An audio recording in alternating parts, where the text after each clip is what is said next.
Division ఇటు షేర్లింగంపల్లి ఇటు కుకట్పల్లి నియోజకవర్గాల్లో భాగంగా ఉన్న డివిజన్లో భారతీయ జనతా పార్టీ కార్యాలయాన్ని ఇక్కడ ప్రారంభించుకోవడం జరిగింది.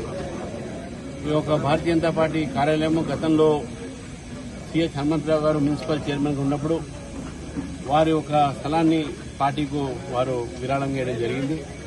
మరి దానిపైన ఈరోజు కార్యాలయం దాన్ని కట్టి ఇప్పుడు పార్టీ కార్యాలయంగా వాడటం జరుగుతుంది.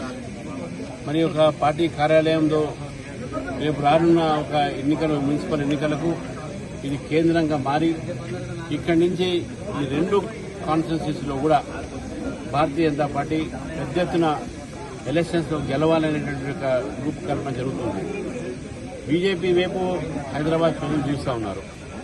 ఈరోజు హైదరాబాద్ నగరంలో టీఆర్ఎస్ ఎమ్మెల్యేలు ప్రజా సమస్యలు పట్టించుకోవట్లేదు. అదేవిధంగా ప్రభుత్వం కూడా పట్టించుకోవట్లేదు. మనం చూస్తా ఉన్నాం, ఇప్పటికే నీటి ఒత్తిడి ఉన్నది.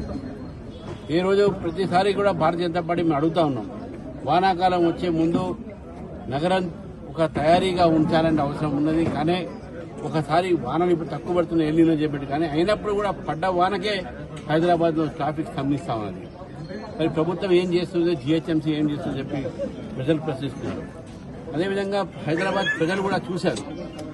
ఈ యొక్క రెండు పార్టీలు కూడా ఎంఐఎంతో దోస్తాన్ని చేసి నగరాన్ని అభివృద్ధి చేయకుండా కేవలం వాళ్ళ రాజకీయ పబ్బాన్ని మాత్రం వాళ్ళు గడుపుతున్నారు. కానీ ప్రజలకు చేసింది ఏం లేదు. కాబట్టి నాకు పూర్తి నమ్మకం ఉంది, రేపు రానున్న రోజుల్లో ఈ మూడు కార్పొరేషన్లు, Hyderabad corporation, Malkajgiri corporation, Cyberabad corporation, ఈ మూడు కూడా భారతీయ జనతా పార్టీ పెద్ద ఎత్తున గెలుస్తుంది. ఈ మూడింటిలో కూడా బీజేపీ మేయర్ అవుతారని చెప్పి నాకు